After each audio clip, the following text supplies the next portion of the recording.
We are live, ladies and gentlemen. Welcome back to another episode of the Well-Hatted Cinema Club. As always, my name's Eric, and I'm joined by my incredibly handsome co-host over here. Give it up for Micah and Brian. Yeah. Pleasure as always, Jimmy. Pleasure as always. You guys Sounds like our movie of the week. You guys like when I slam the table like that, huh? Yeah. No, we're back, guys. Episode 8 here. We're on our way. We've got a couple episodes up on the channel already. And another addition to the channel, we've got ourselves a logo this time around. So soon we'll be up on Spotify and Apple Podcasts as well. So we're right on moving towards being a real podcast right now.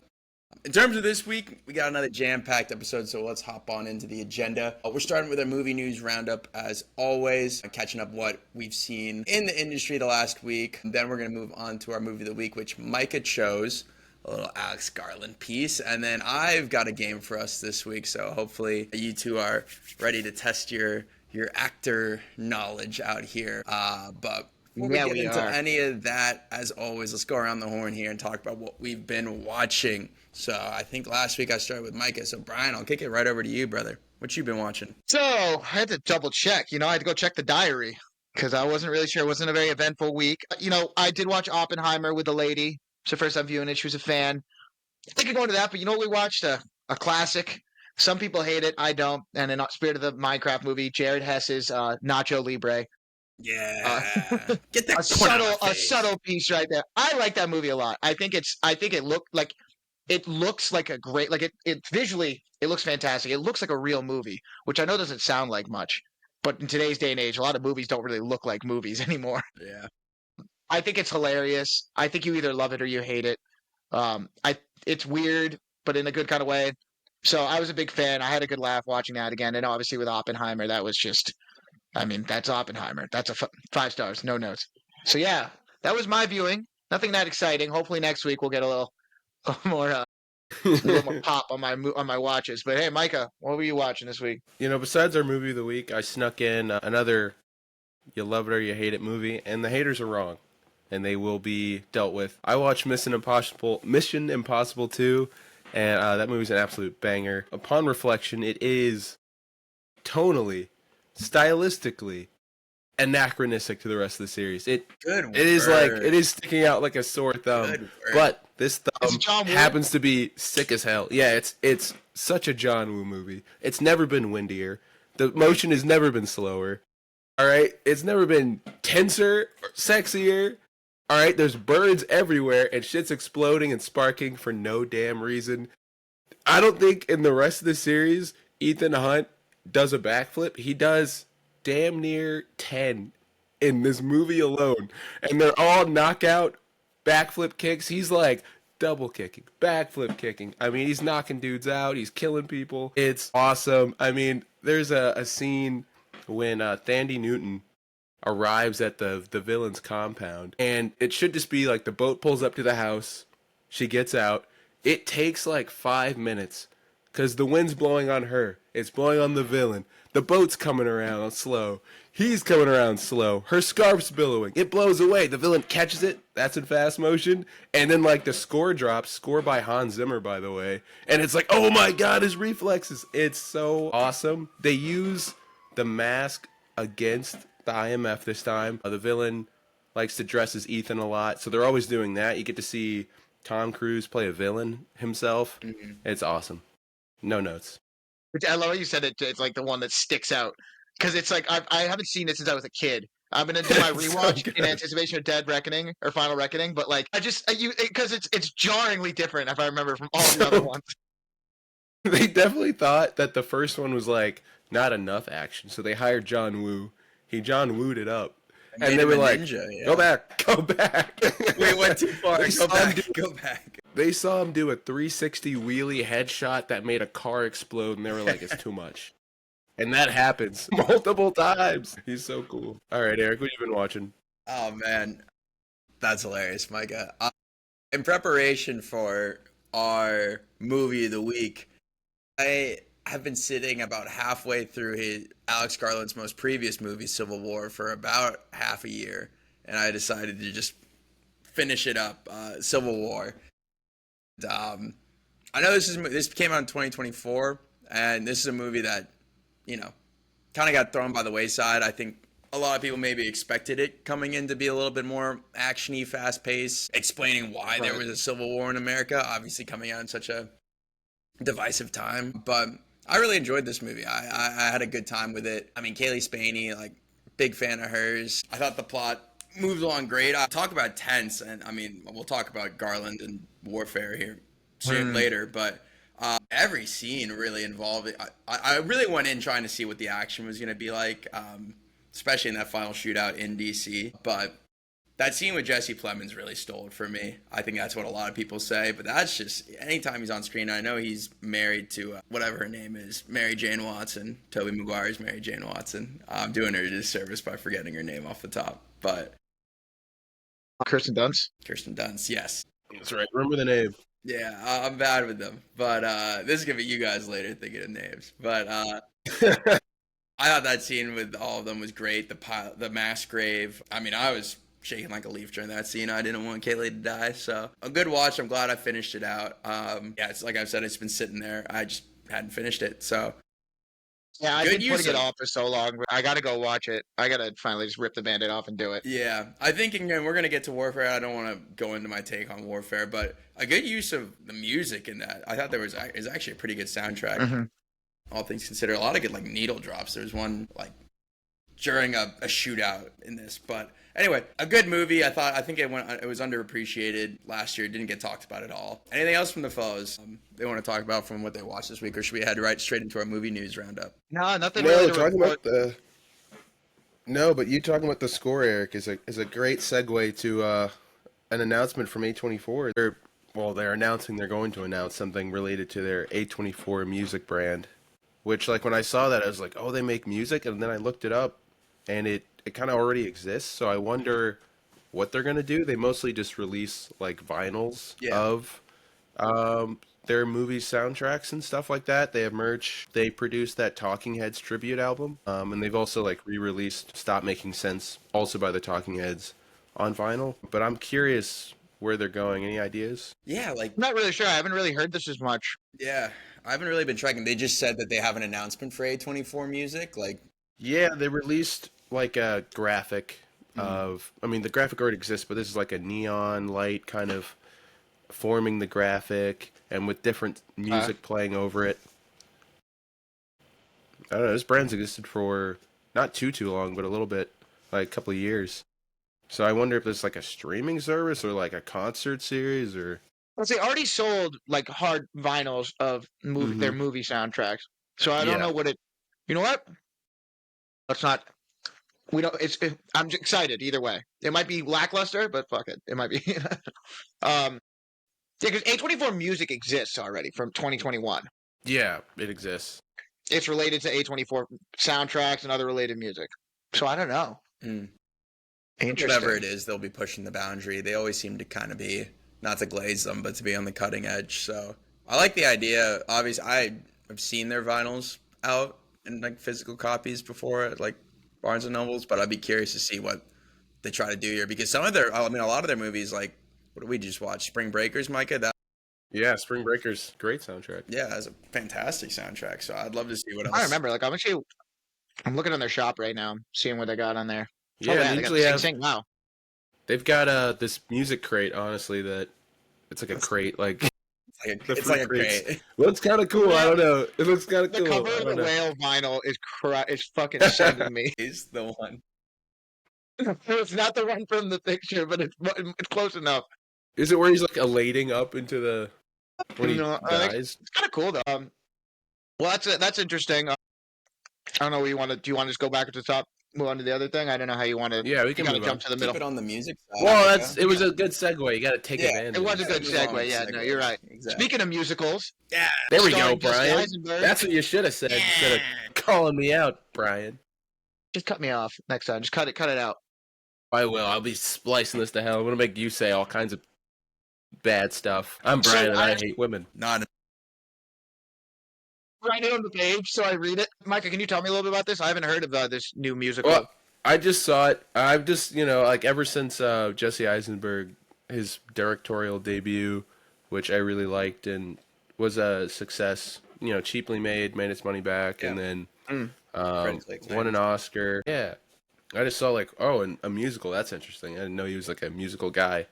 This might explain why he has to do Now You See Me 3. He's got to pay for this thing. Now you three me. Yeah, Now You Three Me. Now You Three Me. And like, I guess it's about some actress who stars in like a community theater musical and just gets way too into it. So I'm expecting a comedy. I don't know. Okay. Yeah. I in that role, I imagine That's what it says. I mean, it says musical comedy. Yeah, I see Paul Giamatti playing exactly the same character he played in The Holdovers. If he's like a director of some sort of the community, like theater or whatever. The sad, angry. Does he have the lazy eye too? God, Halle Bailey. It's intriguing. That's cool. Yeah, I mean, he wrote the music, the original lyrics, and the music. He wrote the music and the lyrics. Eisenberg wrote the music and lyrics for the film's musical. Yeah. And got the cinematographer from Mendoza is attached. The choreography is done by the dude who did Hamilton. Speaking of Steve Gazicki, who did Complete Unknown, and La La Land is a music supervisor. Interesting. Okay, I'm intrigued. All right. So the singing's gonna be bad, and the dancing's gonna be hip hop. It's gonna look great. It's gonna look great. It's gonna look fantastic. It's gonna look fucking fantastic when they do it. Oh my god! I thought when you said it was Jesse Eisenberg, I was like, I didn't expect to see it that he wrote and directed it too, and did the music. This has just been brewing in the back of his mind. Crazy. I have no idea what people signed onto it. So obviously he must have played it for some people, and they seem to enjoy what he had to put there. Because otherwise, you know what I mean? I feel like. I mean, I know off this list, like Halle Bailey and like Bernadette Peters, they sing. Yeah, I don't know about Paul Giamatti. Can he sing? I'd like probably to see as well as you. I feel like you can. Did he sing picture what he sounds like. I'm trying to remember if there was a scene. That's the comedy. That's the comedy part. That's the comedy. There you go. Julianne Moore is coming for an Oscar there. All right. He's gonna seduce another young man. Yeah. All right. Speaking of interesting decisions, I mean. Oh man, sorry. I'm trying to cue that up. I'm trying to cue up that segue, and I absolutely biffed it. Well, try it again, Brian. I didn't hear it. First, you don't succeed. I just said, speaking of interesting decisions, more casting. It's funny. Jeremy said, like, bro, I would hate to be the actor who's just cast as Snape. Delete your Instagram. Get off social media now. They've thrown him to the racist, transphobic millennial. Yeah, this is crazy. Yeah. This is crazy. Like, I don't care. Like, I'm not like, whoa, it's like cool, maybe whatever. But you just know, like, it's like they're trying to make him get like abused online. Maybe it caused like hate watching is still watching, and they're like, yeah, throw this guy to the wolves. Yeah. Bro, look at what's going on with The Last of Us. About the way people are up in arms about Bella Ramsey and Caitlin Devers playing Abby. Like, I watched the first episode of season 2. It's fine. My point being is that like that is such a minute change, let alone what they're doing here. And I just feel like it's like, okay, listen, like I don't really give a shit about the show, but I just feel bad for the guy playing him because he's an actor who's probably excited about the role. But I'm like, agreed. Delete your Instagram now, bro. You thought Kelly Marie Tran got a bad, remember her? This comes with the territory of taking these roles, right? With the Harry Potter TV series, like this is way too soon to be doing this sort of show. But especially because I even know like John Lithgow, who's probably the most well known out of the people cast so far. Like people are coming after him too, but like for this actor taking on Snape, you gotta feel for him because it is an extremely toxic fan base. Yeah, like any of these large fan bases. They usually are. They just picture. You think I don't? Oh, sorry, go ahead. I was gonna say, I'm looking at this casting, and I think everyone's just a shade younger than the casting in the movie. So, do you think it's a little bit earlier, and that's how because it is so fresh in your mind, like directors that are still working and alive, like only the oldest of the older actors have passed away, and they were old when it started. So that's kind of to be expected after like 20 plus years or whatever. Maybe you do like this isn't Harry Potter. This is like shaved smooth Baker. I don't know. I thought the whole point was supposed to be very like they're allowed to go. They're going to go more in depth because they have the room now with it being a series instead of the movies. But like, it raises the question: why? what's the point? Money? You had I know, but like it's like like when the Percy Jackson movies came out, I haven't even bothered with the new show. People were like, "This sucks. We want a proper adaptation." So then they make the show. They do the show, which I don't know if it was good or not. I don't care. I'm just saying that like the reason they did the show was because they're like, people want to see us try again. I just feel like Harry Potter, one, ended not that long ago. Two, was massively like successful and a hit, and people seem to like the adaptation. So why bother? I guess. Well, they've milked everything else. I mean, they made how many? Like 4 prequels, and then they also boring. They sent that one play that she wrote. They started doing like a play adaptation. So there's kind of nothing else. Well, they also just opened. The thing is, like, okay, I'll give you an example. They just opened the new Harry Potter ride at Universal, but that, and I've seen clips from like inside, is based on the movies version of the Ministry of Magic and the actors who played the characters there. So it's like they're not even using it as marketing for like these new attractions because it's mirrored after the Warner Brothers version. It's not going to look the same unless they. I don't know. And if they just make it look the same, then what was the point of remaking it? We don't have to like dwell on this. I just think it's weird. It doesn't make any sense to me with all like the cash grabby things. It's just I know people. You don't think it's all. I say that people are gonna fucking watch it. So I mean, I'm gonna watch it, and I will say like, so many people are gonna watch this. Yeah. So many people are gonna watch this, and I think to your point, Brian, and Micah, about the actors' ages. It's gonna be hard to capture lightning in a bottle twice with this sort of thing, right? Like you're gonna cast like unknown children. Hopefully, in this day and age, they're able to survive 7+ years of like getting abused online if they're not doing a good job at their roles, not living up to what or worse. Yeah, exactly. Imagine how weird people would be about like Hermione or something if like it was around now. Exactly. And they're growing up, man. Like this is gonna be tough for them. But what they did with the original series is cast them. I mean, Emma Watson wanted to quit after 5 movies, like, and that was in the thousands. Yeah. Like now we got the internet, people are gonna be coming after these kids. But they surrounded those kids back then with like British actors, stage actors, like critically acclaimed people. And now you don't have so far the talent to be doing that. You're surrounding them with, I mean, I'm just gonna harp on John Lithgow. Like this is an American guy, like, and you're making him your Dumbledore. Like, that, to me, that's a little off base already. I like him as an actor, but I don't know what we're doing here. You also had when this movie came out, the first 2, you had it was only the books. That's what people had. You had a director, Chris Columbus, who's known like great, like very whimsical, director. He's worked with Spielberg, done all these crazy things. And you watched them. They built these crazy sets for Hogwarts, and he was really good at like working with the kids and making sure they did that. And now you just know they're gonna stick those fucking poor kids in like these weird like half blue screen, half not. I just think it's. Like you said, Eric, it's not set up the same way that these first ones were. I don't know what's going to happen. I don't know how. I genuinely hope they build the sets again because they've already have the established like setting for Hogwarts, and if they want to continue to build these attractions that they're going to try and sell, I think they're going to have to use like the established world that's been created in the movies. Yeah, but now they're just going to stick other kids in them. Yeah, I do hope they build sets. I do have hope because it's coming out of HBO. They like to build stuff. That's true. Yeah. They are pretty good. Yeah. At least like production, like set production wise, like, this and is getting much. I read that the Succession writers are tied to this, so I don't doubt like the writing. If that's true, I need to confirm that. I don't doubt the writing. It is just a retelling of Harry Potter, the execution so far. What's up? Am I mistaken? It is just like they're just doing it again. They're just running it back. They're just doing Harry Potter, but to your point, more in depth. We're 100% sure on that? Each book is I don't know. That's why I'm asking. I've heard every season's a book, which this would make sense if they're. Oh my god, the first 2 seasons are gonna be so boring.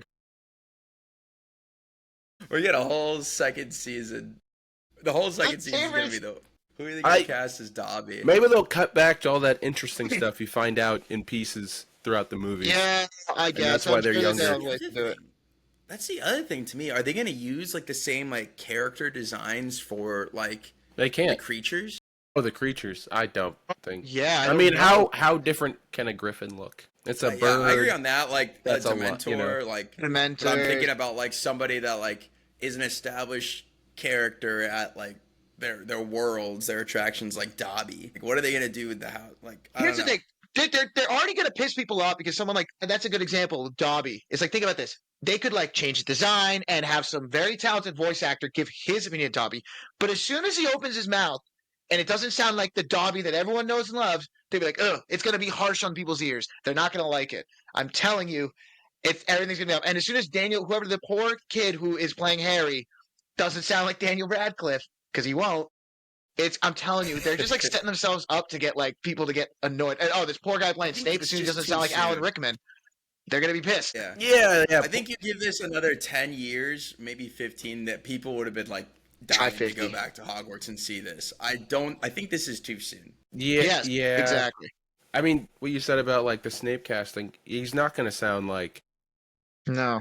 his Alan Rickman. Rickman Snape, because his line delivery is so iconically, like, it's funny, it's a little sinister. He's over there Yeah. sulking around.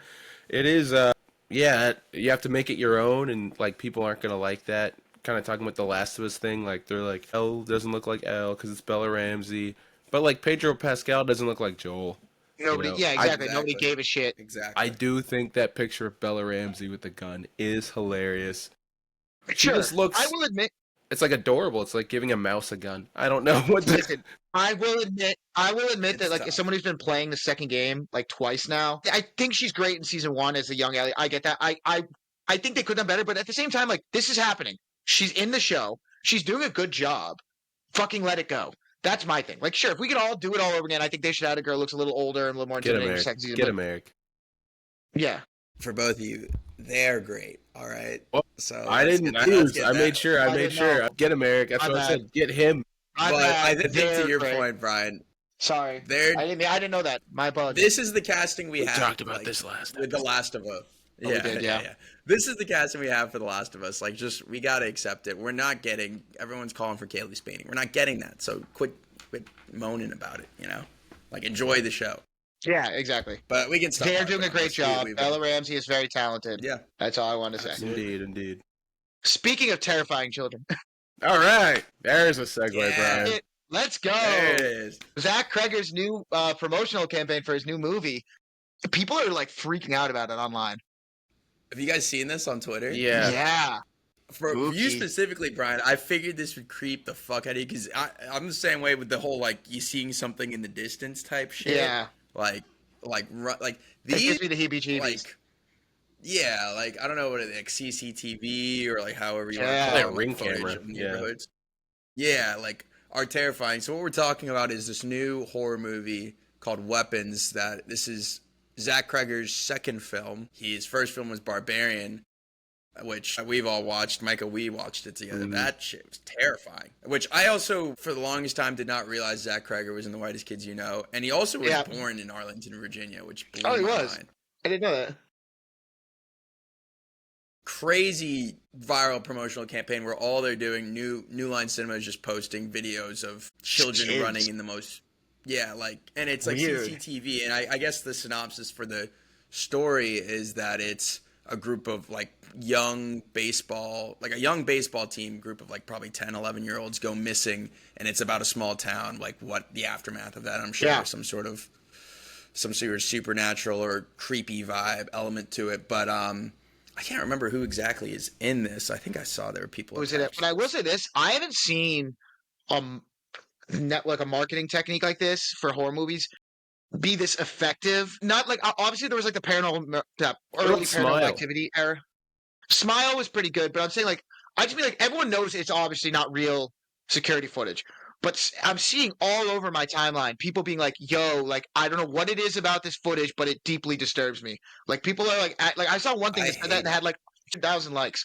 Like people are like, "I don't know what it is about this, but it like gets under people's skin, and it's creepy." It works, so good for them. Pretty This movie better actually do- Oh, go ahead. stacked cast. Top 4 build people: Josh Brolin, Julia Garner, Alden Ehrenreich, Benedict Wong. Wow. Okay. So I don't know Austin Abrams, Amy Madigan, June, Diane Raphael. No, I mean this. A budget of 38 million. Like, let me look at Barbarian's budget. I Bring bet that back shit was mid-budget movies. Yeah. Horror movies always do well. So Barbarian was a 4.5 million dollar budget. This is a Wow. $38 million budget, and I'm sure a lot of that's going to the acting that they're Well, yeah, because getting there were only now. 3 people in Barbarian, right? I mean, it was Yeah, and Justin they Long, killed Bill off Skarsgård, and Skarsgård in like the what was first 15 minutes. yeah. Yeah. But, This is set I'm apparently excited. in the Go ahead. Barbarians universe, so this is the same. I heard that too. Down. I don't know what different that really state, different means. state. This is This guy's a paranormal, madman. supernatural version of the U.S., I guess. yeah, or it's some sort of real, like, yeah. To your point, Brian, this is unsettling. This is gonna be one of those tough watches when it comes out. Like, I thought I was pretty scared for Long Legs. Talk about like a viral marketing campaign. Oh yeah, But like they didn't this show is- his face and stuff. Yeah. No, yeah, I'm this is excited. getting pretty. This is our age. This is just creepy. So give that intern a raise. Whoever's doing this. I'm excited. You What like I'm not cinema. excited for is the next movie on our list. I can already picture this movie a mile away, and it's gonna What be movie terrible. are we talking about, bro? The Bodyguard remake in the works. A remake of the original from was it the 90s with Kevin Costner and Whitney Yeah. Houston? Yeah. This is gonna suck. We just don't have a Whitney Houston around It's right just now. one of those things that, like, I think it's a movie that isn't amazing but did well for what it was at the time. It's got that banger ass track. It's got Yeah, she played this- that song for All of it. Right? The soundtrack persists. Yeah. yeah. I just don't see there's gonna be like this feels like a direct to Netflix starring 2 actors who are pretty but you don't care about. Like I can see this movie coming a mile away and it's Who's gonna it? suck. Who would you cast as the bodyguard and as the pop star here? Fuck oh god. Hear me out. Hear me No. out. Tom Cruise and Yeah. Beyonce. Here we go. Okay, well, see if that's the casting. I'm like, Yeah. if you get Tom Cruise in that, and then he's like, well, then we're doing all the stunts. You know, like he's gonna get. He's getting shot 6 times minimum. I'm not gonna Yeah, rest for real. until I can sprint full speed while holding someone, while holding Beyonce. Bring back the backflip kicks. Yeah. In this Yeah, movie. exactly. But unfortunately, the only thing Beyonce can't do is act. But we just gotta maybe someone else. Maybe like Tom Cruise. He's a little older than like Ariana Grande. Maybe Jesus, There you go. talk about an age gap. start the Discord. Hate watching is watching. I don't know. Yeah, I don't know. It's gonna be. I don't. They're probably. They're gonna cast like probably one of the Chris's, the Hollywood Chris's, and some One and of the like Chris's. and whatever girl is popular at the time. Do you think? yeah. Oh my god! Oh my god! It's gonna be Chris Pratt, isn't it? Pratt and who? Pratt. I know it's And gonna be Pratt. I who? think you. Pratt Oh, and who? no. I don't know. I feel like you kind of took this movie's whole thunder with like A Star Is Born. Same setup. What do you mean? Yeah. Banger soundtrack, lead actor starring opposite a pop Yeah. star who Yeah, you're right. did some acting. Yeah. What about you, Eric? Who would you put in these if you had to slot someone in? 2 people. So I didn't see the original Bodyguard, but the synopsis I read, and then what you guys talking about. I don't hate the idea of throwing in an Ariana Grande because we know she can act, but like if they're going for a more comedic vibe, I see the world where you put in a Pratt, but I just don't see it taken that seriously, and I see it just being. I don't know who said it originally. It's just gonna be people that are pretty to look at. Do you know? Because who's gonna want it? What acting like musician is gonna want to follow up Whitney Houston? You know Like who that? Right. Scary. who would do it? Who is, in my opinion, a good actress. The hard part for her will be the music, but Jennifer Lopez would do it. She would be the person who would be like, "Me, I'll do it." Yeah, her and Ben Affleck. Write it now. Hold on, Oh, hold on. do This it guy a now. job. Get this guy a job. Get this guy a job. Hey, $10 says that's what it is. $10. $10. Yeah, I can see it. I love the promo for this movie on the poster. Never let her out of your sight. Never let your guard down. Never fall in love. Dude, if you Never. listen to like any interview about Kevin Costner or you look at his Instagram on like Whitney Houston's birthday or the anniversary of her death, he's like, she was the real love of my life, married. And he's like, she Really? did something to him. I don't know. But Well, being that close to Whitney Houston, he's a lover boy for life. Lover boy for life. There you go. That's like a real stunt right there. Like, can you be next to Whitney Houston and not fall in love? But Right. speaking of stunts, what are you gonna say next? speaking of There it stunts, thank you. Well done. Speaking of stunts, the Oscars announced coming in 2028 Oscars for the 2027 movie slate, a stunt design category. Something that a lot of people have been wanting, I've been wanting for a long time. So it's an integral part of multiple genres of movies. Tell them why you're mad, Micah, though. Why does this upset you? It seems deliberately designed to rob Thomas Cruise of several Oscars. Edward Cruz. They need to start going, but he gets like 8 or 9. I'm including like Days of Thunder, Top Gun, make it 10, and then and Maverick. But then you got to go back. I mean, like Jackie Chan. You got so many people who built their lives off of doing crazy ass stunts, and are like designing them. Like, I mean, I wonder. This is another part of this. Is like, who's gonna get the statuette for this? Right. So is it like the guys who did the 2 stunt guys who did John Wick, right? Mm-hmm. Like they have that whole team. They made their own production company about how to do all that. It's like, if Mission Impossible: Final Reckoning won the award, is it Cruise? Is it the team? Like how does it work? I imagine they probably have to do kind of a joint thing. It's kind of like probably like in like a Mission Impossible scenario, it would be Cruise either for being the stunt man or for designing, because him and McQuarrie come up with them together. Okay. I could see it but being I guess I mean more like if it's like in another example, like another movie, like is it the team or is it the guy who's doing it? I don't know. Because there's multiple actors in the movie are doing their own stunts. I don't know. I'm assuming it's design. I don't know. Any thoughts, Eric? I think it's gonna be case by case basis, because someone like, to your point, of Tom Cruise or Jackie Chan, who I don't know if it was Jackie designing those stunts, but that man was like falling through like roofs and like jumping off of whatever, like doing backflips. So like, how do you not give it to him? Versus, I'm trying to think of a movie where it has great stunts, but you know for a fact that's not the guy in there or whoever in there doing them. There's a million, man. Like I mean, most action movies.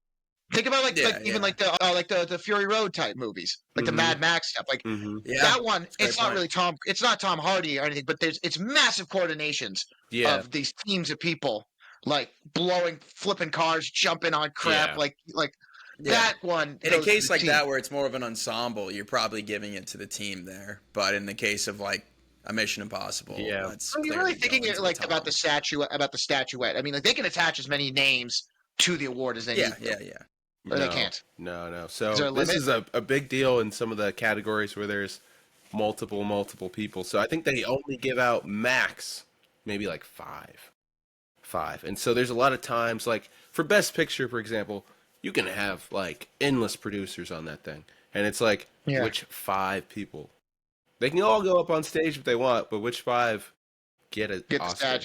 Yeah, you can't. Well, I imagine there's a stunt coordinator. Yeah, probably the coordinator, maybe the director, maybe a couple of the stunt people. You know. You just know that the thing with Cruise is like they gave Jackie a governor. What's the governor's? Yeah, what's the name of the lifetime achievement? Lifetime achievement. They'll give him a lifetime achievement, which is kind of like. That's not the same. No, it's not the same. And he's done Oscar-worthy work even outside before this category was even a thing. We know Tom's trying to. His next film after this, he's leaving the Mission Impossible, assuming leaving this franchise behind, and he's working with can't remember his name, Alejandro. Iñárritu. Yes. Yeah. Yes. Next, so I would assume he's trying to get back into some more dramatic acting. Do you know what else he's leaving with Alejandro? This Earth. He's going into space. He is. Yeah. Is that a thing? Wait, that's what the movie. Yeah, he's going into space. Yeah. So maybe he still gets it because he's in fucking space. Also starring. Also starring our girl from the Game of Thrones prequel series. She plays the younger Emma Darcy. The younger Millie Alcock. Millie Alcott. Also starring Supergirl Millie Alcott. I guess they're putting her. You said it's Alfonso Cuarón. You said it's Alfonso Cuarón. Alejandro Iñárritu. Alejandro Iñárritu, and different guy. Yeah. Well, let's see it. All right, then cool. That's 2 strikes. The wokeness meter, it's in orange, Brian. It's going up. We're gonna put strikes. Do you think they look alike, Brian? I honestly forgot. I haven't seen anything from Alan Inarritu in a while. You're right, dude. This podcast right now is just not a great look. I'm gonna have to do an apology cast next. Have you not seen one of his movies since? Did he do a Harry Potter? Coron did one. But No. now it was Strike one. he didn't just do it. Alfonso Cuarón didn't just do a Harry Potter. He did the best Harry Potter. All right. That is true. That is Anyway. true. But I do want to throw in a quick segue to something that's not on the sheet because we were talking about space. Oh. Speaking of space, guys, did you guys see who's the recent Star Wars news today? No, was it today? What happened? That We're dropped getting today. Glove. So no, Glove Shitto, by the way. Andor. To say his full name. We're getting. So the newest news. For a while, Ryan Gosling's been tied to a Star Wars project with Sean Levy, which is like everyone's gonna have their opinions about Sean Levy. Damn, double The newest, homicide. the newest name tied to their film to star alongside Ryan Gosling is none other than Mikey Honora Madison. Okay, I mean, all right. So that adds a little bit of now I'm just seeing Mikey Madison passes on Sean Levy's Star Wars movie with Ryan. Oh, that's my Gosling. girl. That's my girl. Maybe she knows. That's better. my girl. Maybe she knows better. Yeah, she's like, I only work with one That's Sean great. Baker. And Give her another I Oscar. saw this. I literally saw rumored 4 hours ago, 1 hour ago, has passed on the roll. Nice. Hilarious. Damn it! I wanted That's some funny as legitimacy. Listen. That's The right hilarious. people Star got in Wars her ear. project. No offense to Yeah. Ryan, but the right people got in her ear. Ryan's making movies for his kids now. It's clear as day. Yeah, That's what he he wants doesn't give a to shit. do. And Sean Levy's just, I don't know what we're doing over there in that world. Anyway, Go back to Cheaper by the Dozen. Where you belong, you bastard. But Anyway. no, who's got it? no, you're right, Eric. People committing and uncommitting to movies. Casting's hard, which is why next Oscars telecast, we will have a Best Casting award given out. Interesting. Yeah. Yeah. So that was easy to announced a see little the while casting ago, and director. it's here. Now we're here. Wow. Okay, that's cool. So is it That's going exciting. for more of like the ensemble? I believe it Like, goes I'd to imagine? the individual or individuals. No, casting director. Yeah. But they're talking about like the best like ensemble Mhm. casted. I'm assuming. So This this movie was what brought are the up kind of earlier. roles they're going for? So I think it has to do with like, oh man, like there's no real standout here, but everyone's good. Great job putting them together. That's your job. Here's an Oscar. Is what I would imagine. So like a Harry, I'm trying to think Harry Potter. I'm thinking like one Maybe. like maybe like a Big Short type. Mhm. Like, remember with that movie they had a Mhm. lot Yeah. of people with a lot of moving Yeah. parts. Okay, like they had like Billy Magnuson and Max Greenson in one scene. Yeah. Like you know what I mean? Like Like last year, ensemble. I'd be like Conclave. That'd be a Yeah. Conclave movie. Yeah. Well, there you go. Or Honora, I was gonna honestly. ask the question. Yeah, I was gonna ask the question. Like, does something like this, where does it lend itself more to like those adapted screenplays where you're seeing Yeah. like people taking on roles that have like they're not necessarily like a biopic, but like a Dune or something. Wes where everyone's Anderson. Like, wow, like Rebecca Ferguson did a great job as, but then also in that same breath, like then you're looking at someone like a Wes Anderson where it's just or like Conclave, or even like I wouldn't go as far as to say like the Knives Out movies, but like something Yeah. where I would there's say, a bunch Like, of standout Eric, you bring up a good roles. point because it makes you wonder about like movies like anything Wes Anderson does or Nolan does because actors like them so much like that they'll just go in, they'll do one scene. They'll take a pay So cut. like, how do you Yeah. even? They'll take the minimum just to be in the movie, just to Exactly. like Oppenheimer. He did that shit like crazy. You know what I mean? Like I just. So I wonder how they'll like affect that because they're kind of like I don't think the casting director did anything for that one. I don't know. that's a yeah. good point. But also, I mean, maybe it's a way to get bigger movies. Like, is this where Avengers Infinity War gets an Oscar? Yeah, You know that's what I a good mean? point, I guess. Yeah. Yeah. Because, like, wow, everyone And did that. in that case, does that like I think you talked about it with the stunt design, Doomsday. but also with the I feel like the stunt design's outside the realm of giving something to the director there, No. but like casting in that case of like a Nolan movie, are you giving Nolan? Is this another chance for like the director Sean Baker cleaning up an Enora to just rake in another Oscar. You know, Maybe. I guess it's up maybe. to who they want to submit. I don't know if they have their own union, but I do know that like casting people do have their own like certification. So maybe they do have their own union. Like when you watch the credits, it does say like casting by so and so, casting letter, and like they have their own community. So I think it would be them only. Yeah. That's good. That's good. Who's got a segue?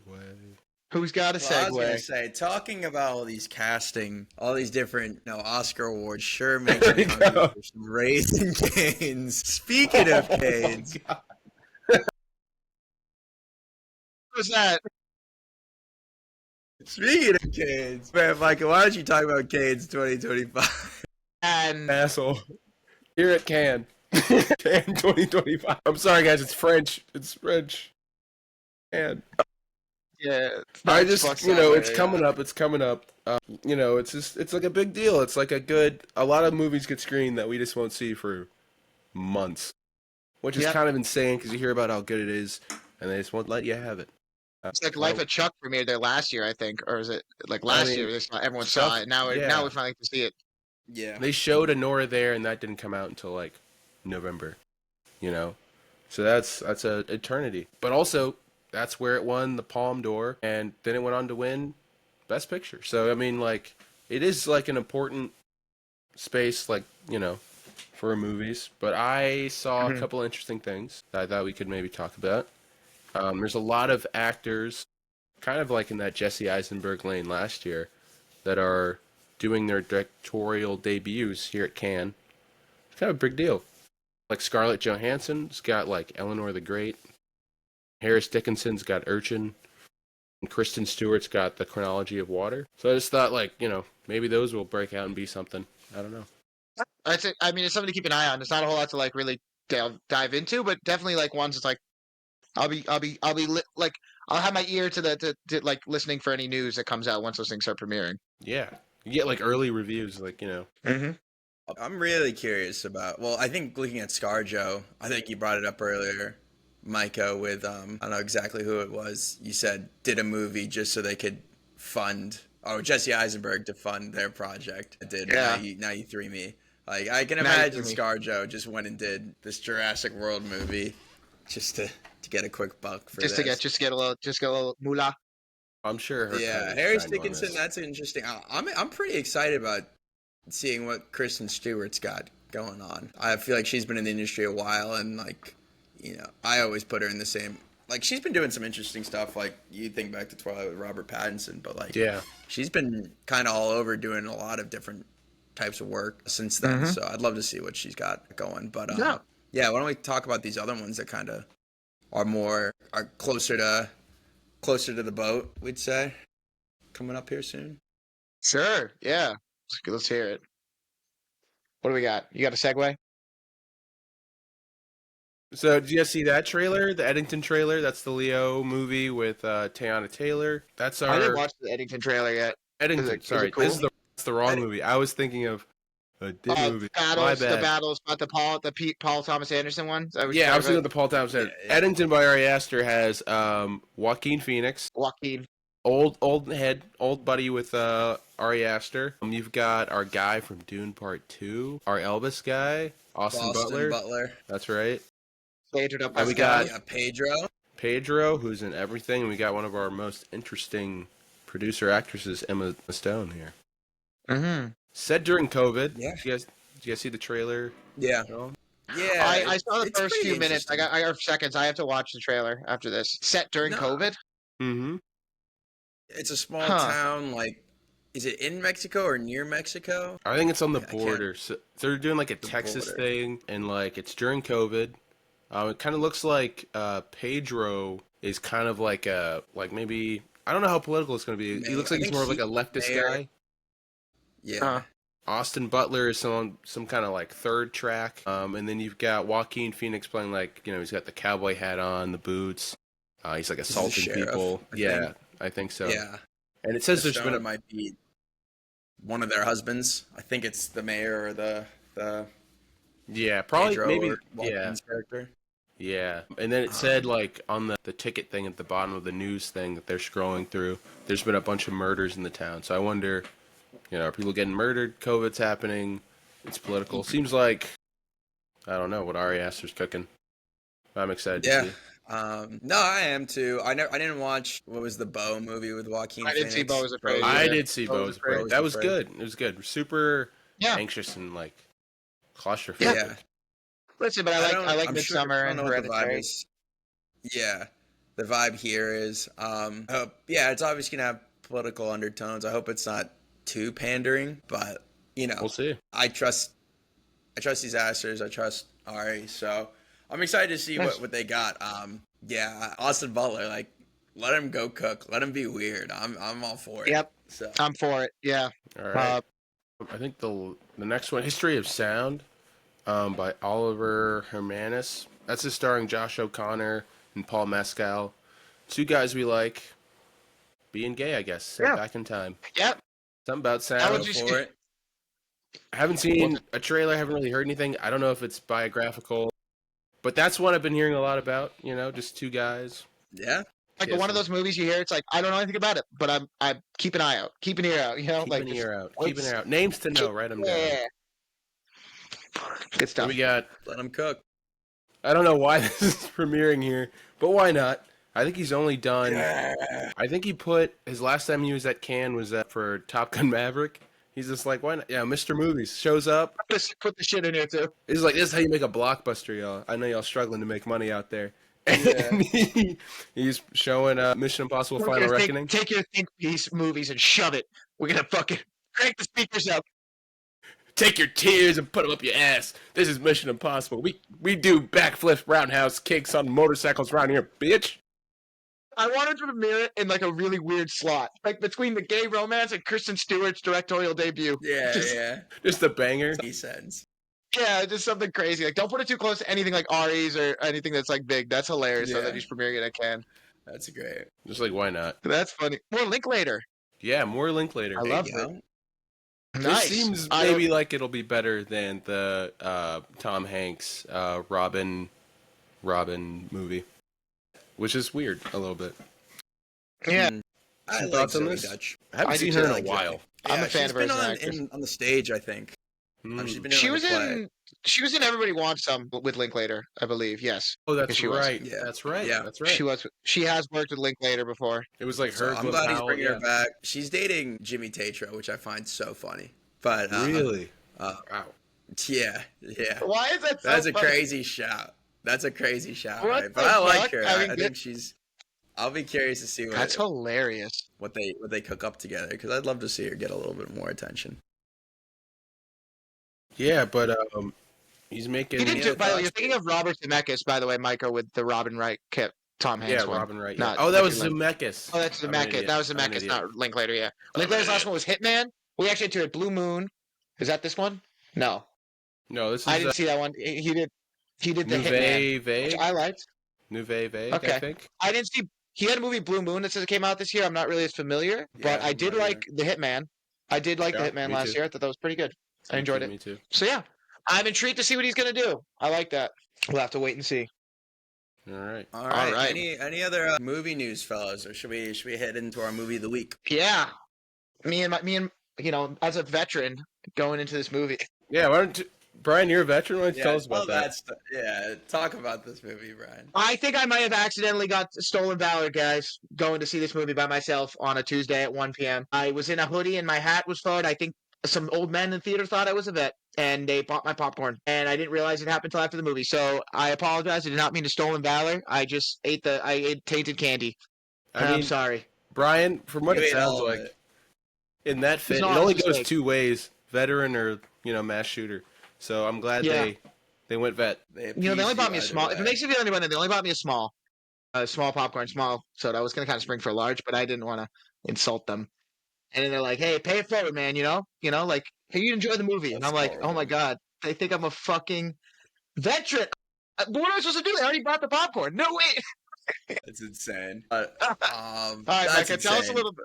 But Micah, yeah, Micah, talk is it- to us about this. Tell movie. us a This little is your about the movie because you picked it. All right, this is Alex Garland's Warfare, co-directed by, and I'm gonna mess up his name, so I'm gonna look it up again. I think it was Ray something. Mendoza. Ray Mendoza, Mendoza? that's correct. Yeah, Ray Mendoza, who's been working in the industry for a while because this is his story. He was a Navy SEAL, and so he's just been working behind the scenes in movies a lot, and this is his first step up to bat, co-writing and co-directing. You can really see that. So this movie is just the story of about like 12 hours, a real bad 12 hours, set in Iraq in 2006. These SEALs roll up, they take a house, terrorize 2 families, and then they hold the house on like some sort of reconnaissance mission, and then they get spotted, They don't really give and you a they lot get of details, attacked. no. No, I think that's kind of intentional. Yep. And then they get spotted by probably, I don't know who we were fighting in 2006, the Taliban? I don't know.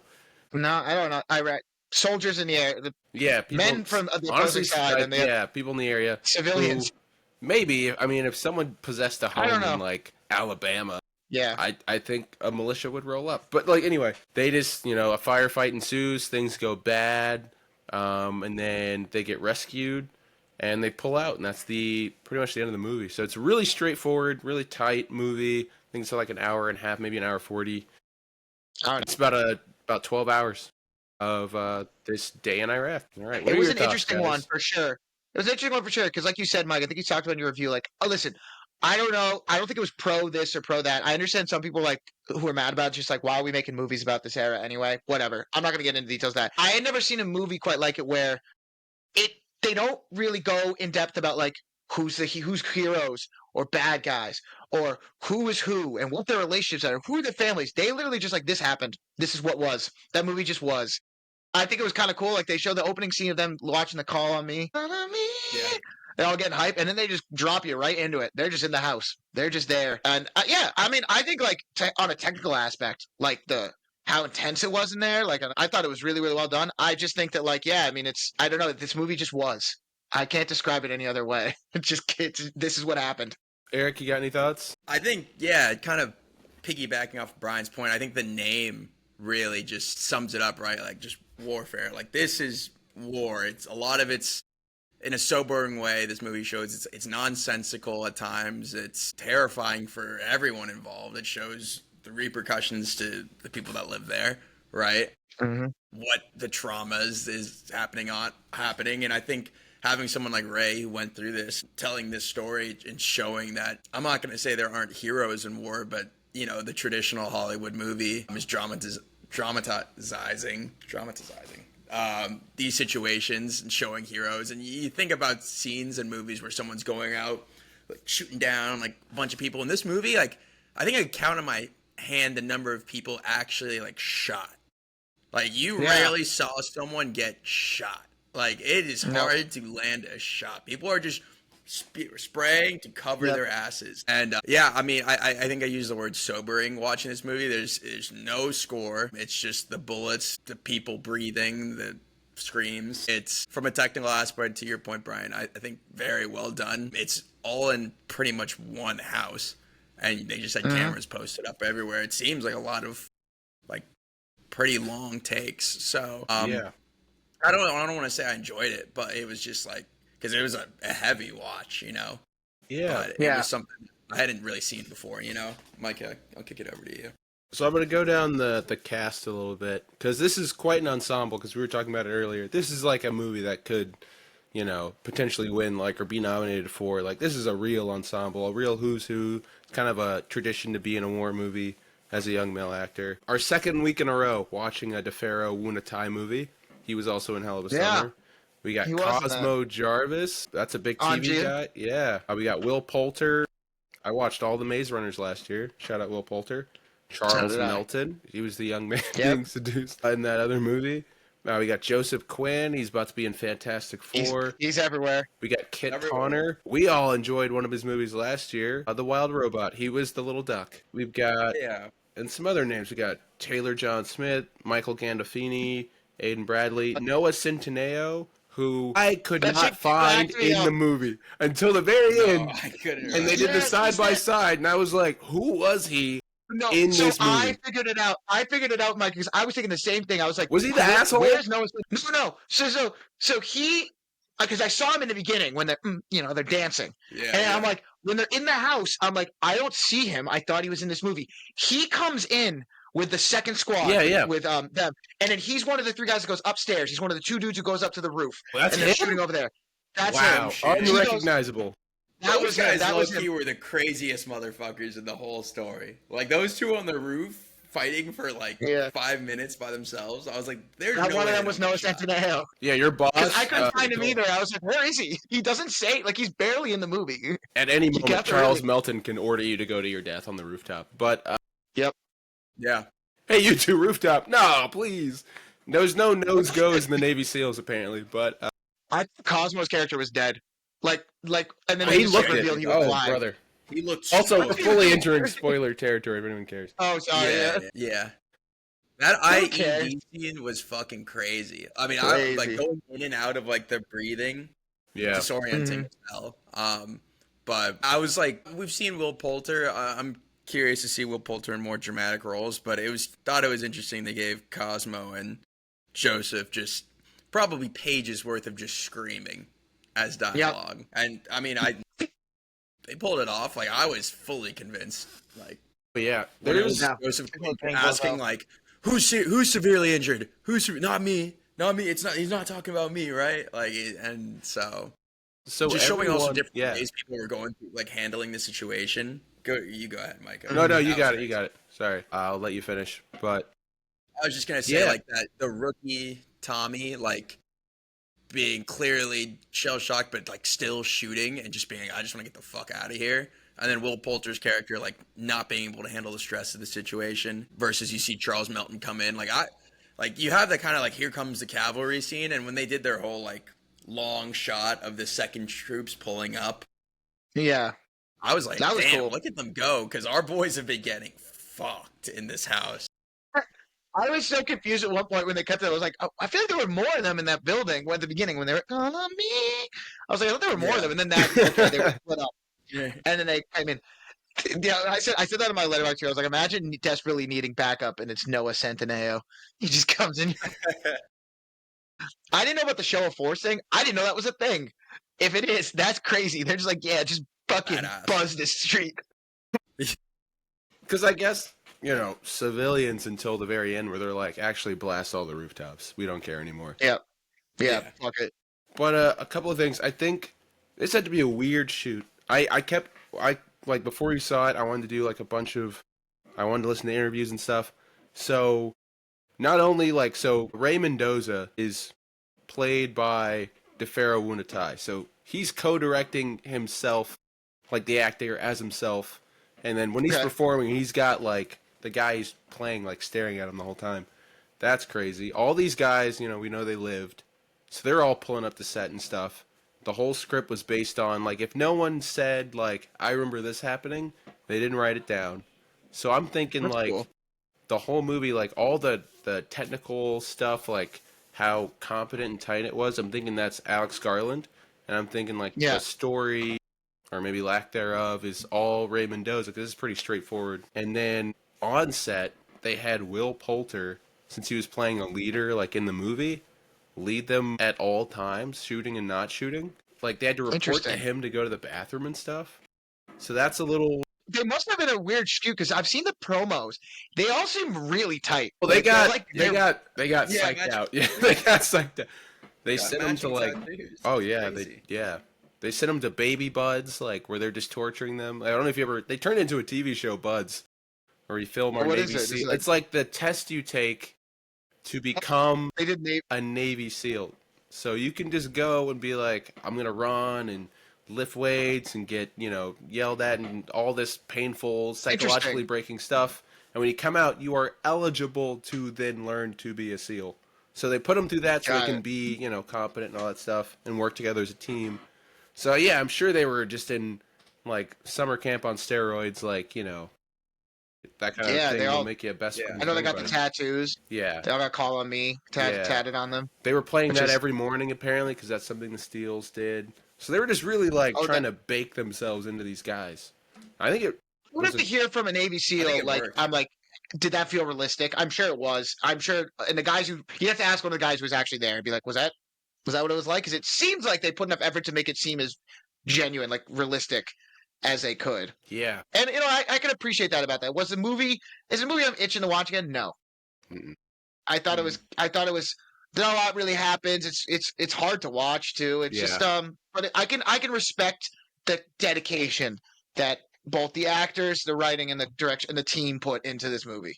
I can respect They're that. showing this just truly horrific memory, right? And like the stress going along. Like I felt that stress was palpable. Like that one of those early scenes right after they throw the grenade in the room, which by the way, like when I was looking at the hole they dug in the wall, and then I was like, someone could just like toss a grenade, and then like when it happened, I'm like, that's pretty fucking funny. It was pretty like trolly the way it looked too. It's just like someone tossed it in. But when they were like, yo, my gear's in there, and it was like one guy runs in, he's like, I can't find it. It's like, and you can tell how like scared everyone is to go in the room, and it took like they don't want to 10 go in minutes that for them room to do because it. they don't know. I think there's people on their own roof. Like they they were. Yeah, they were. Yeah. I was Roof just like, hopping. dude, like that first guy with the radio when he was just like, I'll find it, and he goes, I can't fucking find it. I was like, this is really hard. Like this is, I was really like clinging to the edge of my seat to see what happened. Or like they're all like shell shocked, and they're just some of them are just standing on the streets, and you're like, Yeah, move, you gotta move. inside, damn it.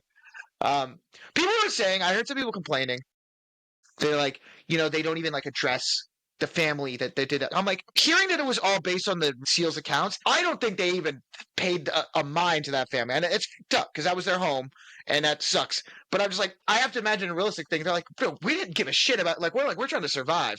Like I gotta don't say, know. It's wrong. Yeah. maybe amend my review a little bit from when I was coming out of the theater, because hearing that everything in the script was like based on the memories of the guys who were there, and the movie's dedicated to Elliot, Cosmo Jarvis's character, because he honestly is doesn't remember anything that happened that day. Wait, Elliot was Joseph Quinn's character. Elliot was Cosmo Jarvis. It was? Yeah. I thought it was. That was my Joseph bad. Quinn was Sam. Yeah, Joseph Quinn was Sam. My bad. I totally mistaken. I was like, holy shit, did he fucking die? Anyway, sorry. So it's go ahead. dedicated to him because he, thank God, doesn't remember anything post-injury, which is probably for the best. I mean, he probably got concussed. He got blowed up by the grenade and then again by the IED. But you do stay with the family after everyone's left for maybe like a minute or two. And then also you move out into the street and you see all the, the terrorists or whoever they were fighting coming outside and it's like looking around. I think that's the tiniest little bit. If you wanted some sort of reflection on their actions, that's it. The family's traumatized. The kids are crying. They're looking at their destroyed house. There's blood everywhere. And then the soldiers, basically we just got up and left. The town's destroyed. They didn't achieve anything. Who comes out? The guys they were fighting. Like nothing happened. Yeah. Honestly, in a tiny little the movie on them. Pretty much what happened in real life. We pulled up, fucked up a lot of shit. A lot of our guys are fucked up. We did a lot of damage to innocent people. And at the end of the day, who was left standing out there? I mean, the quote-unquote bad guys. Yeah, the people we were fighting. That were living achieved there. nothing. They're already there to begin with. Achieved nothing. Yeah, I can see what you mean, yeah. And I think that's the point. Like, warfare. Like, it's just, like, that's what it was. Like, what did they achieve? Like, nothing. Nothing. Do you think we need another, like, this is from 2006, almost 10 years ago, or 20 years ago, but, like, another, I mean, we've been there forever, but, like, we're on the brink of going to war with Iran right now. And it's like, do we need another movie like this? Have we learned anything? Like, where do you go from a movie like this? Like, this is horrifying. Like, this is like the middle part of Black Hawk Down, but the entire movie. Yeah, exactly. It's like you think people be like, it's supposed to be a very like, I think if you watch this movie, it'd be like, America. It's supposed to be kind of like you said. It's supposed to be a look and be like, this is a traumatic experience that happened to a bunch of kids. Let's keep in mind, a bunch of kids that accomplished nothing except basically destroy a street and a family's apartment.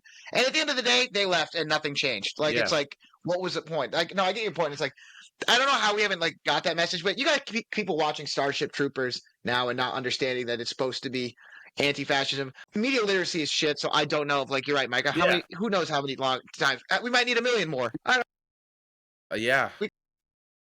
I'll just say, yeah, we can move on. And I feel bad saying did they accomplish nothing. Like, obviously, they have that quote at the end saying, like, to the hero. This is also dedicated to the heroes of, that team, the Navy SEAL finish. team. Sorry.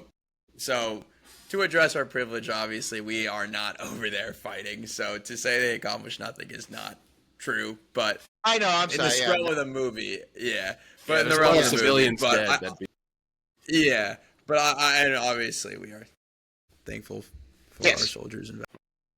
I thought there were like maybe one or two moments where like, because it's from memory, that you could see where like that got colored in.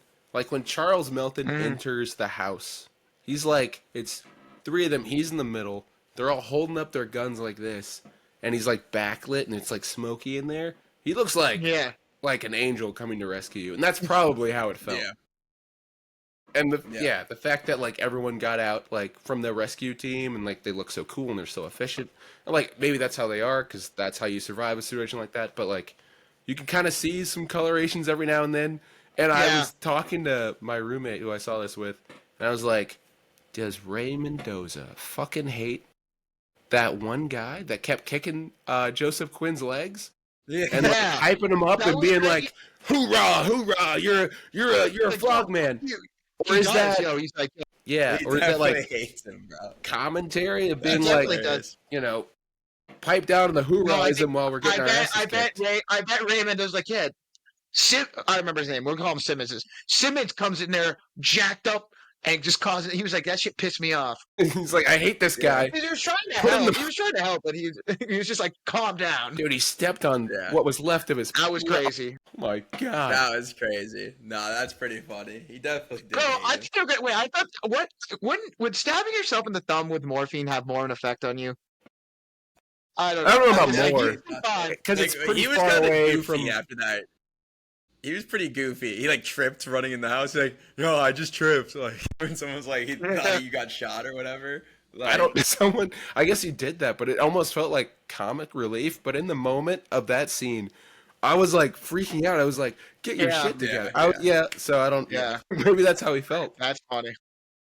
But that actor is just super funny. I was watching him all press tour. He's hilarious. Yeah. When he was helping out I think it's Gandolfini. Jarvis, and he was just like, Gandolfini, he was like, he was wrapping up his legs, putting the tourniquet on. He's like, let's take your shoe off. That's not gonna work. Like it is a natural reaction to be like when you're trying to just talk through like the panic. You're like, it's gonna be good. Like, I get it. I can understand. I think it did a great job of showing all those different like ways of coping with such a traumatic situation. Like everyone reacted in a different way. No, I mean, such a unique movie, Mike. I think that was a good pick. Okay. What do we got, Eric? All right. All right. Yeah, Brian's going to go ahead and share his screen. So what I got is shout out the boys over at Breadbasket on Instagram. If anyone has seen them before, they're guys that do a lot of little mini games. But this is one that was inspired by them. It's called Odd One Out. Basically what you're going to see here is there going to be 5 actors, actresses on this screen. Oops, sorry. And they are, so yeah, you can skip to this one. 4 of them are bound together by a common, there's something that brings the 4 of them together, that like links the 4 of them. There's one of them that's an odd one out. I like so you this. 2 together, I was going to do this as like you guys could verse each other, but I figure, and it might honestly not be that hard, but I figure you guys can work together. The first one's kind of a softball layup. All right, Michael, let's do this. Even off the glimpse, I already know what it is, Eric. All right. Yeah. Okay. So this is a layup just so you guys can get. So it seems to be Marvel. If I'm even not more mistaken. specifically, 2012's The Avengers. Yeah. 2012's The Avengers. There you go. And that was something I failed to say in the instructions. You guys will get full credit if you're able to guess who's the odd one out, and then what the specific what the common. We should probably read out. This one, who's here. All right, who's here? Yeah, let's do that. So we have Robert Downey Jr., Chris Hemsworth, Jeremy Renner, Ben Affleck, and Scarlett Johansson. As we already said, Micah said The Avengers 2012, which would make Ben Affleck the odd one out. Bang. Can I go to the next slide? So go ahead and skip to the next. Yay! There you go. Fuck you, Ben. These are MCU cast members. That was your warm-up, guys. All Good right. job. All right, let's hop into the next one. All right, Eric, you can read off the names, and then Mike and I will start guessing. You got it?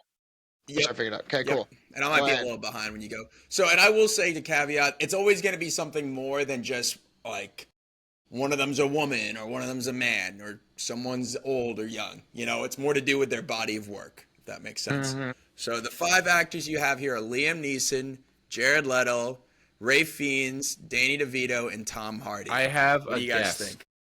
I have a guess too. Michael, let me hear yours first.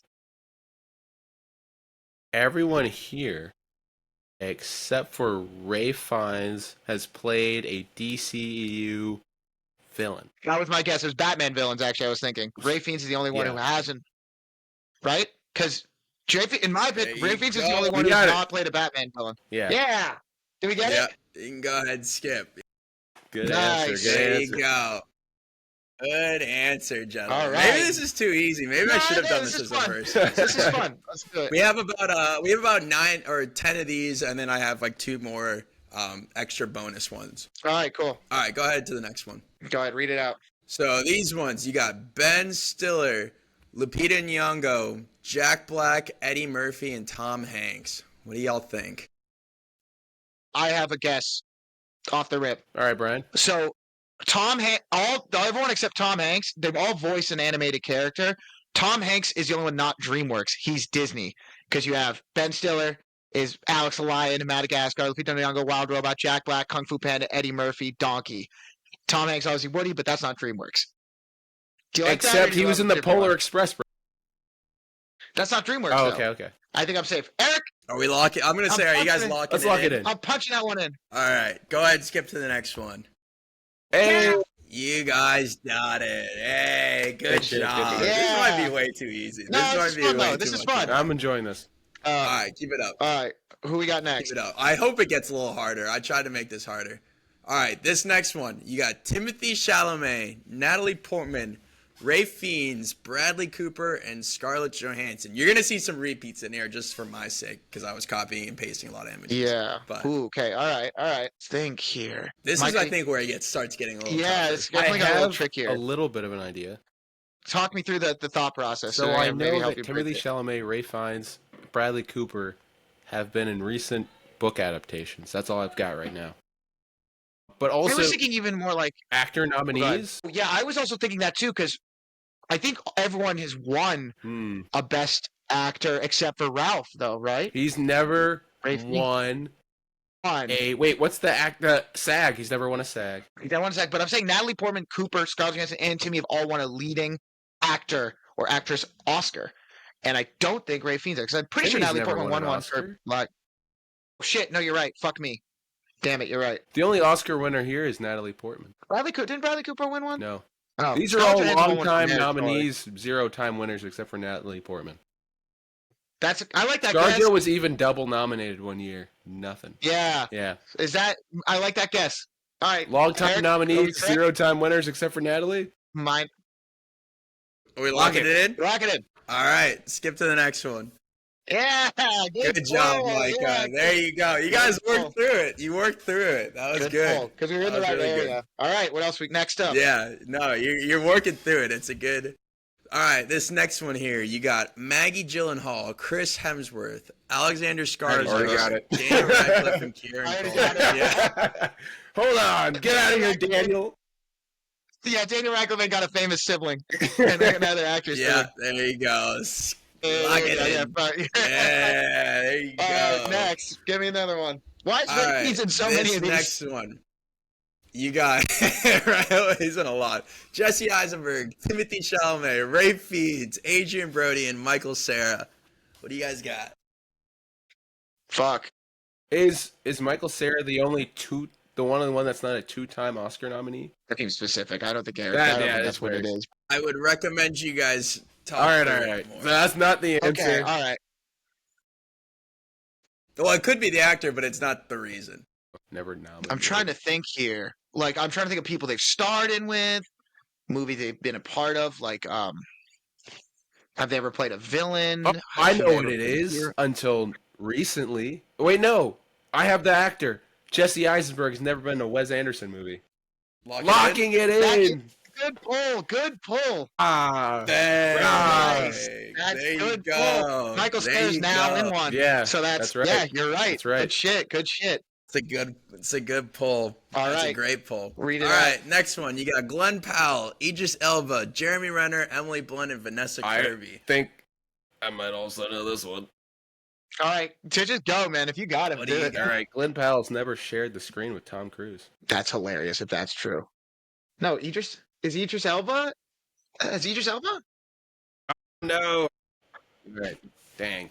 All right. Wait, Oh my God, no, it's Idris Idris. Elba. It's Idris because of Top Gun Maverick. I'm an idiot. I'm an idiot. I'm an idiot. I'm an idiot. I was like, wait, you have the reason with the wrong Cruise guy. co-stars. That's hilarious. Oh, You were right, but you there you totally go. forgot. Like, because that's Totally saying that. forgot. I was like, Idris Elba seems like the right answer for that. Okay. All right, next one. You got Chris Evans, Chris Hemsworth, Naomi Scott, Mikey Madison, and Lupita Nyong'o. Who do you have?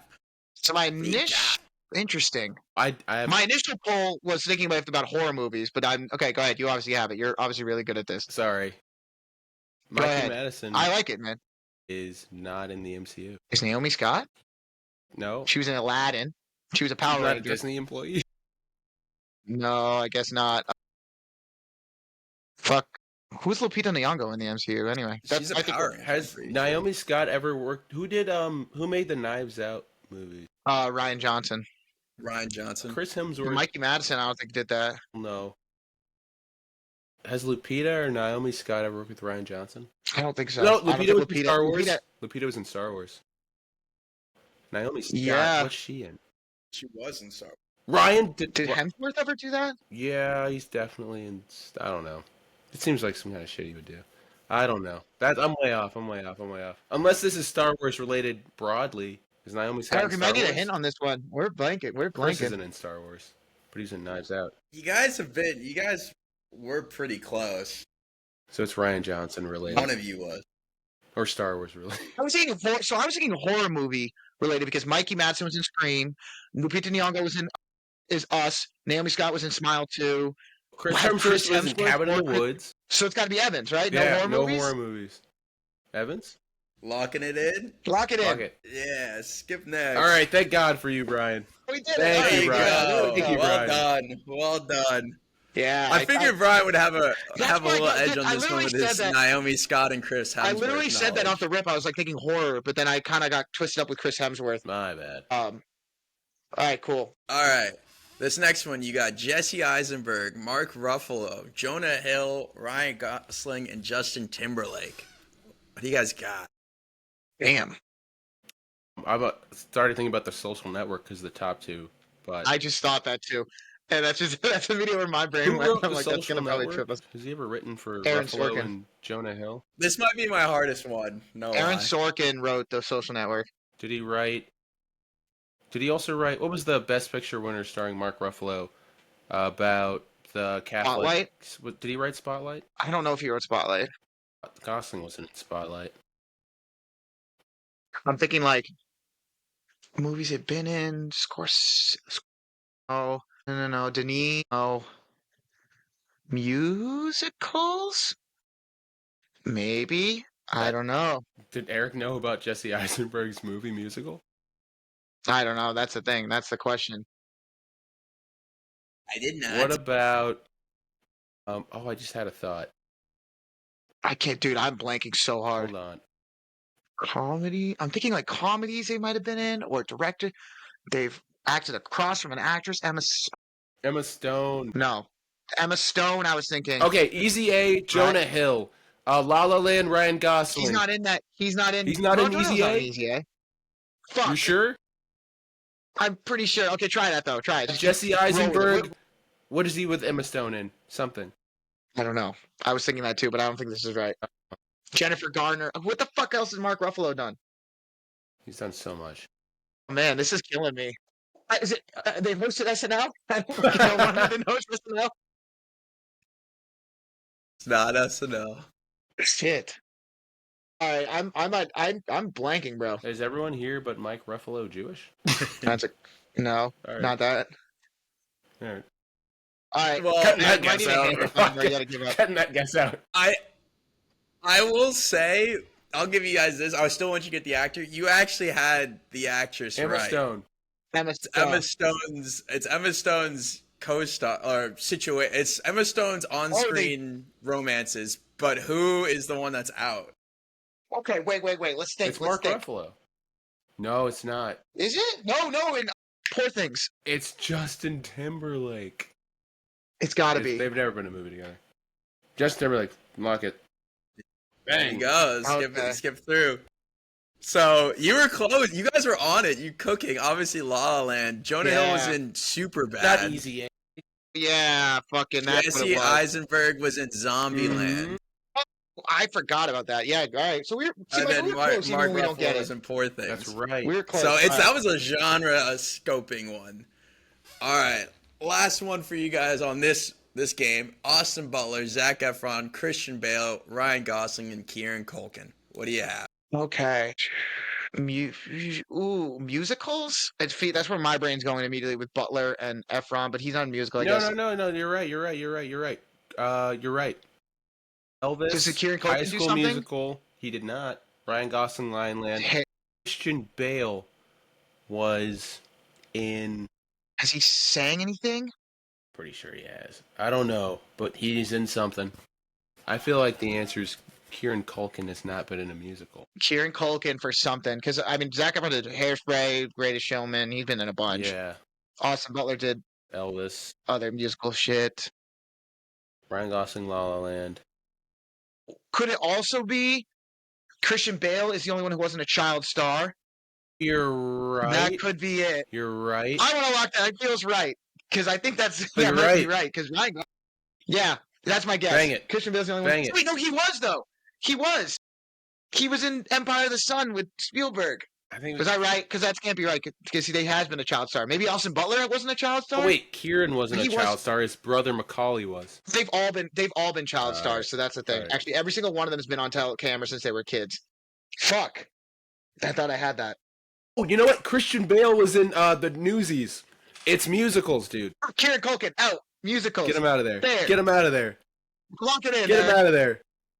You lock it in. I mean, you could skip. Is that wrong? All right, Because that's we're literally wrong. right. Are we All wrong? right. No, I'm telling you. Right, I think about Newsies, High School Go next. Musical. It is Oh. Kieran Culkin. Disney actor. Well, they all happen to also be in. So you guys had it. I want to give it to you because I did have to look it up. Home Alone is not a Disney child or a Disney movie. I had it right in. So Kieran Culkin's in that. I didn't even think about the musical part of it, but you guys did get through the mental You hoops. were wrong. You were wrong. It's that Disney background right there. No, you went through the mental jump rope or hoops to get to the fact. All right. So there's somebody here that isn't shown that hasn't been in any of the previous slides that is a co-star to all of these actors and actresses. Can you guys name that We're talking person? movies only, right? Movies only. My knee-jerk reaction is Matthew McConaughey, but I don't know if that's No, right. it's not right. It doesn't feel right. He's never been on screen with Austin Butler. Yeah. And this person is not, the picture that's going to pop up is not somebody that's been on any of the slides previously. That's what I was These also thinking people too. all have. Yeah. No one, it's not anyone that's been previously shown. I'm trying to think of take someone who has a smaller filmography and trying to go through there. Yeah, I mean, I'm thinking like Timmy. What about Ed Norton? Could be Ed Norton. Could be I already said McConaughey. Jennifer Lawrence. Dude, I think it might be Ed Norton. Ed Norton. Yeah. I like that guess. Yeah, me too. Well, listen, there's too many co-stars. We're gonna drive ourselves crazy if we Can try we to guess go Ed like, Norton? too long. Right or wrong? Yeah, right or wrong. It is wrong. It is wrong. Wrong. I want you to keep guessing though, because you can work through. Okay. I would say the mental thing is try and like pair some of the actors you see on screen together. I don't think he's ever. Gary Oldman. Like, because Austin Butler has the smallest filmography, I think, of anyone on the screen. So I'm trying to go Right. through his first. Some of these actors and actresses are in movies together that this co-star is also in. That's a hint to you. So They're let's not all individually like in their own movie. Oh, okay. So let's think about people who have been into these movies together. So you got like Christian Bale. I don't know if that'd be him. I want to say Gary Oldman hasn't done movies with some of these people, so I don't think it's Gary Oldman. Was it Rebecca Ferguson? It's not Rebecca Ferguson. It's not Gary Oldman. We already confirmed that. What's up? It's not Gary Oldman. The Baron in Dune. The Dunes. Stellan Skarsgård. Is it Stellan It is Skarsgård? not Skarsgård. Is it Mila Kunis? Well, I know who it is. I know who it is. Who It's is it? Tom Who is it? Hardy. It's not Mila Kunis. Tom Hardy? It is not Tom Who's Hardy. in the pictures earlier? He can't be Tom Hardy. Oh, you're right. I need to see a list of Who everyone is- in the pictures earlier. I feel like it's got to be someone from Dune. I feel like I don't know. You know, God, fuck. we never saw a picture of Emma Stone. It's not though. I don't think. It's not Fucking- Emma Stone. Josh Brolin? No, he's already in a picture. Was Austin Butler ever in a movie with Saoirse Ronan? All right. I don't think so. I don't know about that, but it's not Saoirse. Jason. Leo. Leo. Are we close? Is it a man or a woman? Yeah, you got it.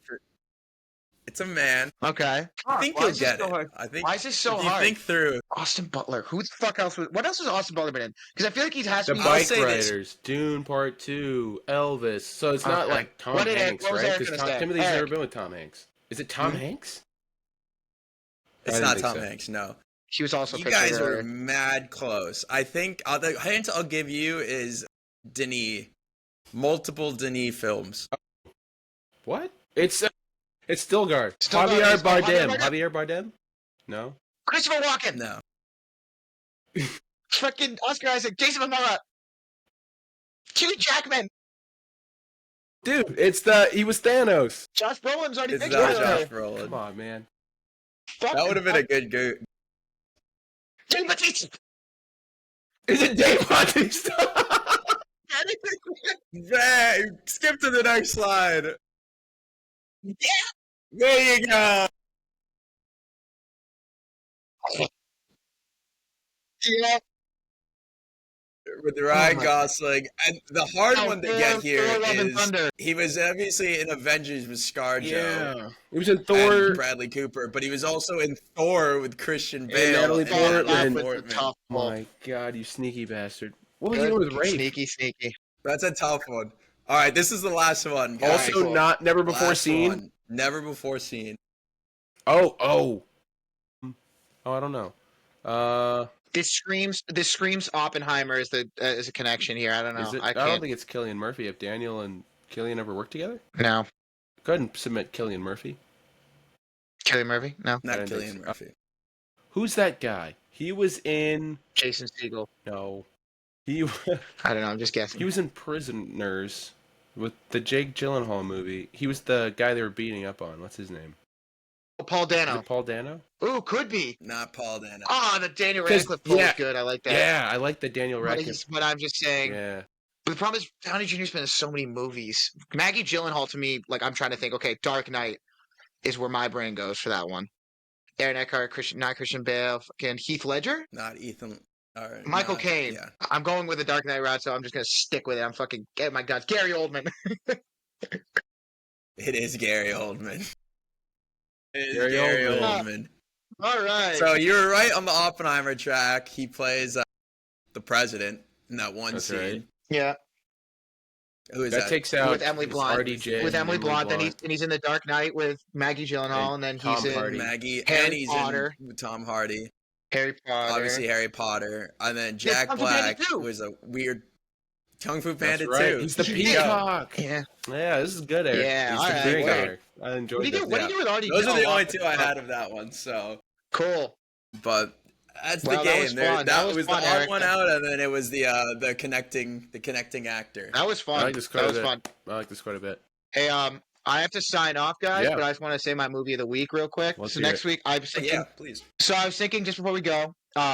Obviously, movie is apparently fantastic, and I really want to talk about it in the podcast next week. So I'm making mine Ryan Coogler's Sinners. Let's go. So we all have to go in Let's go go. in the theaters this weekend. So I'm excited to see that. I do have to sign off, but Eric, why don't you close us out, and then we'll.